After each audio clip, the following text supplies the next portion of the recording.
What up, people? It's the Dub Podcast on I Live for Saturdays, the best college football channel on YouTube. Follow us on Twitter at I Live for Saturdays. 4, as in the number 4. Like, comment, and subscribe. And the dynasty continues for the Alabama Crimson Tide. Alabama is still the best team in college football by a mile. And we talked about this in the preseason. Me and the O. He had a preseason video. And we looked at the recruiting classes for every team and ranked them and told you these are the only teams that have a chance to win it. And Alabama was number 1 in 2013, number 1 in 14, 15, and 16. Actually, they were number 1 in 2012. So any redshirt senior that they have is part of a top number 1 recruiting class. So Alabama is as talented as a team as there ever been in college football. And that's including those Miami teams, those Florida State teams, Nebraska teams of the past. And I'm being joined by the Big O. Say what's up, Big O. What's up? Also, on some really sad news, let's lay to rest the University of Oregon football. Now you want to do that. I think they're just having a few bad years. Nah. I think they can pick it up. Nah, man. I think it's over. I think Chip Kelly isn't there. Chip Kelly is a genius. He's an incredible coach. I like Helfrich, but he just doesn't have that demeanor. He doesn't have strong, I don't want to say leadership because that's such a vague word and it's a weird word to describe, but you definitely don't see players rally around him. You never see that. And Pro Cup player from Montana State, who I think was like a 1-star recruit who ended up being a really good player in Division I AA, Montana State, really good football program, was picked up by Oregon in the offseason, or I think maybe 2 years ago, and was allowed or was able to transfer to Oregon and be their starting quarterback. And this is nothing new to Oregon. That's great. Brendan Adams was there, and I think it's a really good idea. You know, after losing Mariota and Chip Kelly, they're trying to find these Band-Aids. And they're great ideas. These are great Band-Aids, to be honest. These are great ideas. Brendan Adams was a great idea. It just didn't work out because he always got hurt. Pro Cup, unfortunately, is not working out. And I think this, even though this was a great idea, these were great ideas to take all these already college quarterbacks, put them into their system. It's just not working out. For whatever reason, it's not working out. And I think without Chip, without Mariota, and you're trying to put these Band-Aids on without stability, you're really hurting the program, unfortunately. Though I still think it's a good idea and it could work. Also, USC still getting their butts whooped, still unorganized. Got their butts whooped by Utah. Not whooped, but I'd say they got physically beat. I'd say they're in a panic right now at USC. They just, what do? Do you fire a first-year head coach? Right, mid-season. I don't know. Clay Helton just doesn't look like he knows what he's doing. I feel bad for him. I think he was thrown in too early. Notre Dame, they already fired Vanderdoes, their defensive coordinator, Brian Kelly. I think he put the blame on his players in the offense.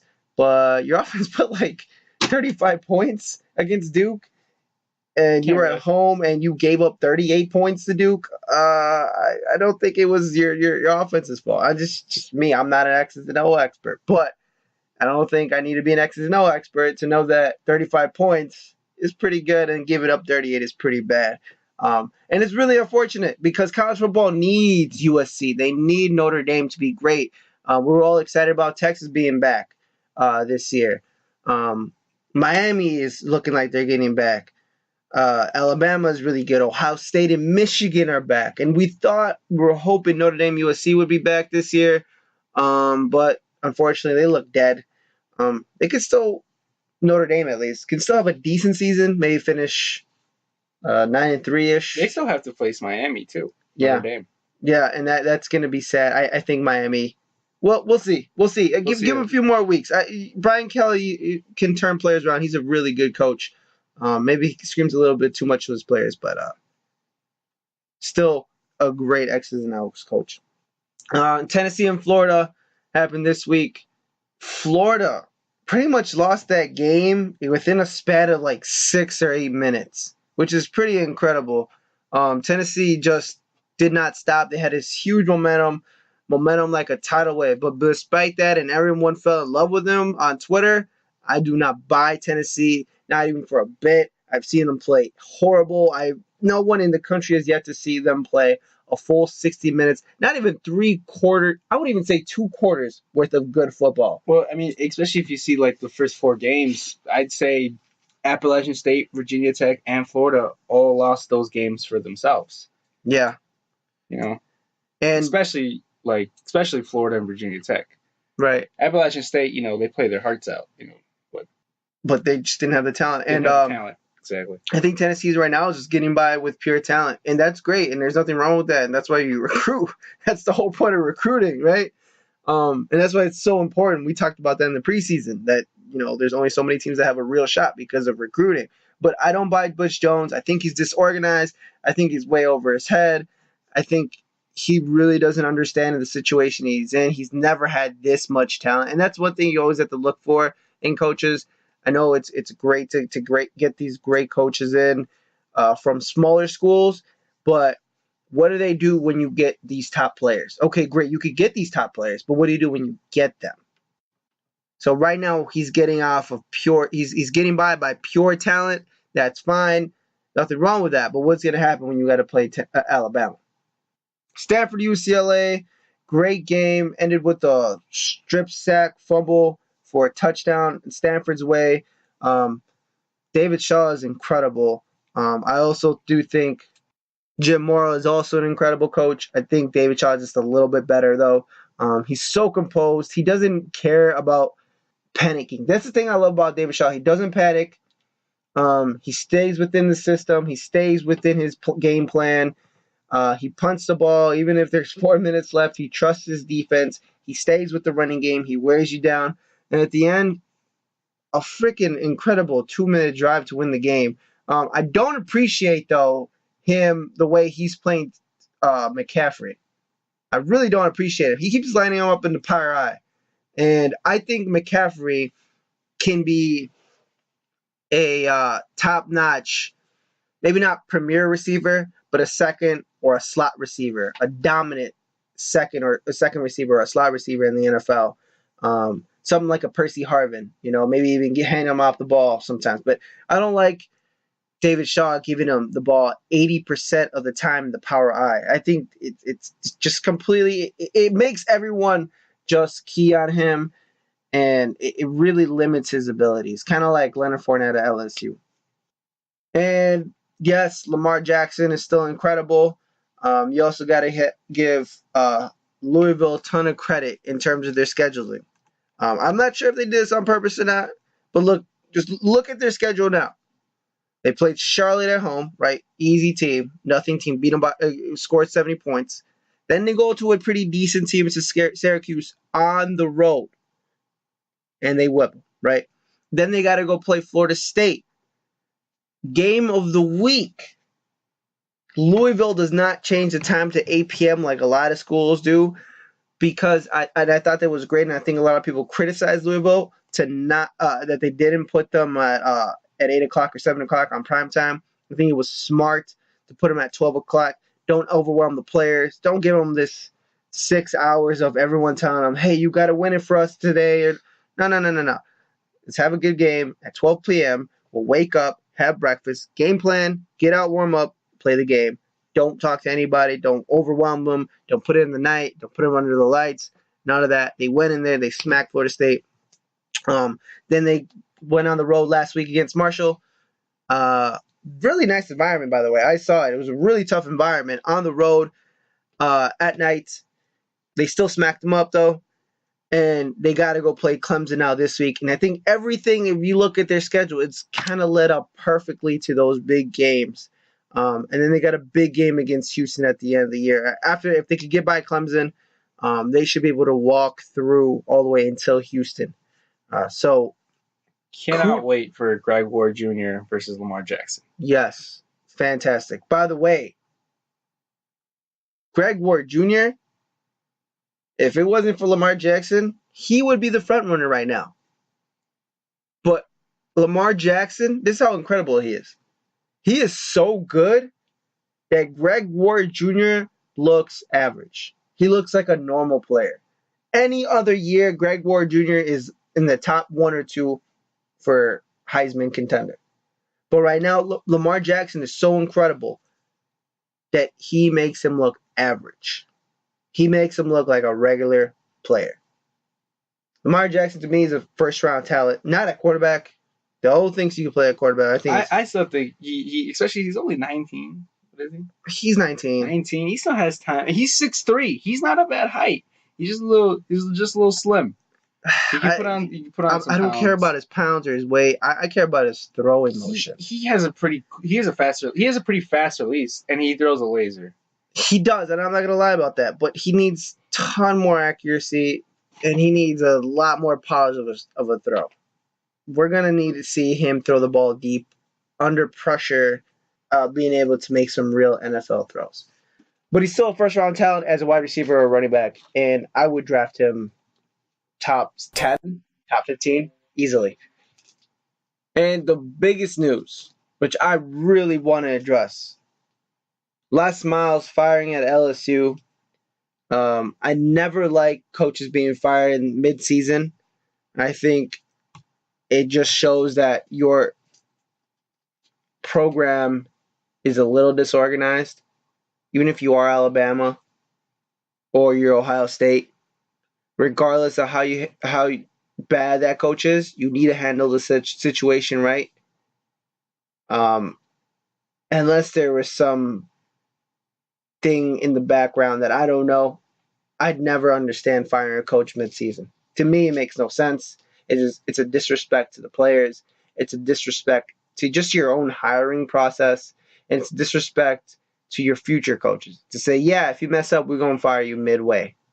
Do all your work and you're planning for 12 games, but, we're still going to 13 games sometimes, 14 games sometimes, even 15. But we're still going to disrespect you if you're bad. We're just going to fire you midway. We don't care about your plans. So, I hate it. But I do think Les Miles should have gone. Don't think midseason. But anyway, biggest story. The biggest name in the streets, Tom Herman, Houston's coach. Urban Meyer disciple. Incredible coach. Credible head coach. Everyone's saying, oh, he's going to go there. Oh, Tom Herman should be there. I can't wait for Tom Herman to get here. Tom Herman is amazing. Tom Herman, you need to go here. Tom Herman's is already looking to buy a house in Baton Rouge. And to me, if I'm Tom Herman, I would never go to LSU. That is insane to me. That is ludicrous to me. It makes no damn sense. Besides money, and besides getting those top 10 recruits, there is no reason for Tom Herman to go to Baton Rouge, Louisiana, to coach LSU. I even tweeted him. I said, stay away, Tommy, stay away. You're perfect right where you are. Stay right there. Tommy, if you're listening, stay where you are, my man. Do not go anywhere. We made a list at I Live for Saturdays. The positives and negatives to going to LSU, and the positives and the negatives for Tommy Herman to stay at Houston. These are the positives that we listed. Positives for Tom Herman to stay at LSU. You get top 10 recruits, and you get money. You get more money than Houston can pay, at least today. These are the negatives. You have to play Alabama every single year. You have to play in the SEC. You get an SEC schedule, and LSU usually schedule is also tough, so you'll probably have to go play in a Michigan, an Ohio State, a Wisconsin, a freaking Oregon. Baton Rouge, I'm sure it's a lovely, lovely place, but it's not Houston. Houston is still a better, more fun, more exciting city just to live in. I'm just talking about living in. The pressure that he has to feel. He has to feel in a guy who won a national championship, guy who's won SEC championship, living up to those expectations. He has to come in his first year and win. Pure pressure. The minute he steps on the field, on the minute he steps on the practice field, he's expected to win. Last one, insane SEC media coverage. Houston, you get some coverage, of course. You're a top Division I coach with a top Division I program in Texas. And in Texas, but it's not the SEC and it's not LSU media coverage. Here are the reasons for my man Tommy Herman to stay. The positives and the negatives. Positive. You get to win 10 to 12 games a year. And mostly guaranteed. Not 100% guaranteed, but pretty much guaranteed. 10 to 12 games, that's a nice life to live. That's a stress-free life to live. That's a pressureless life to live. Houston is better than Baton Rouge. We already talked about that. You still get great recruits. You might not get top 10 recruits, but you can still get great recruits. Texas recruits, Houston recruits. Loved. He's already loved there already. He's got all the love. People love him. People respect him. People respect his program. Also, he has the potential to be a power. For his program to be a power. There's so much potential at the University of Houston because it's in Houston, because it's in Texas. They throw money. They can throw some money. Maybe not now, maybe not today, but that money can grow. You can get more recruits in the future. You can build it. If you really want to play the top conference, you probably can. Maybe not the Big 12. We talked about why Texas. They probably don't want Houston. But if you really want to be coaching the SEC, I'm sure Houston eventually will get themselves in the SEC. Here are the negatives today at Houston. Money today is not the same. And he might possibly never win a national championship. Now, I still think, I put a question mark on that. That is possible. He could even win it this year. It is still possible. But he's going to need, obviously, top players. And again, there is potential for him to grow. I don't think, overall, the pressure at LSU, it's worth it to leave. I think Tommy should stay right where he is. I think Houston's a great spot. I think it would be dumb. I honestly believe it would be dumb for Tom Herman to leave. Maybe there's some hidden thing that I don't know about that he's keeping it to himself. Maybe he always wanted to coach at an SEC school and win a national championship or something, some other reason. But to me, honestly, if he picks LSU over staying at Houston at a perfect spot, I would think it's a dumb decision. All right, so back to the fun part. Picks of the week. Last week, the Big O had a winning record, or 2 weeks ago, I should say. He had a winning record. He had the Miami game. He got that right. He got the Ohio State game right, and he got the Louisville game right. So you got to listen to the Big O this week. He's on fire, man. I had a losing record. I went 2-3. I did call that Nebraska game. We both called that Louisville game. But unfortunately, I had a losing week, and the Big O had a winning week. So this week's picks, Omar. I'm gonna take Miami over Georgia Tech this week. We're a 7-point favorite, and I think we'll win by at least 2 touchdowns. Yeah, we got to keep going, Miami. It's a fun story so far. Not that many top games this week, and Omar's doing pretty good with it. So we're gonna keep going with it. I'm also gonna take Miami. I'm gonna trust in the Hurricanes, man. Michigan versus Wisconsin. I'm gonna pick Michigan, and I think I'll take the spread too. 10.5. I think they'll end up winning by about 2 touchdowns. Yeah, I've been mulling over this, and Wisconsin keeps surprising me. I'm not sure what that Georgia State line was when they played Georgia State and it was a close game, but I'm gonna take Wisconsin to cover this game. I'm gonna take Wisconsin to cover. I think Michigan will win the game though. And Louisville versus Clemson is also this week, the biggest game of the week, primetime game. And I'm going to go with Lamar Jackson again this week. I think this is like Florida State was one of his defining moments. I think this will be like just will grow the legend. I think he'll score at least 5 touchdowns like he did against Florida State. But at the same time, should be very careful about Deshaun Watson. I gotta give Big O a lot of credit. He said that would the Florida State game, Lamar Jackson would be one of his Heisman moments, and it was. So you got to give him a lot of credit. I'm also taking Louisville. Damn, we agreeing too much, man. I think he won't score 5 touchdowns, though. I think he'll score 4 touchdowns. An off game for him. Really, what a horrible player. What a terrible game for him. 4 touchdowns. I will say that Louisville defense is well coached. It is. And that just the offense, I don't know how do you cover that? How do you defend that? The receivers run like 4-2s. They have a great running back and a really good offensive line. They have a real pass rush. It's just a good team in general.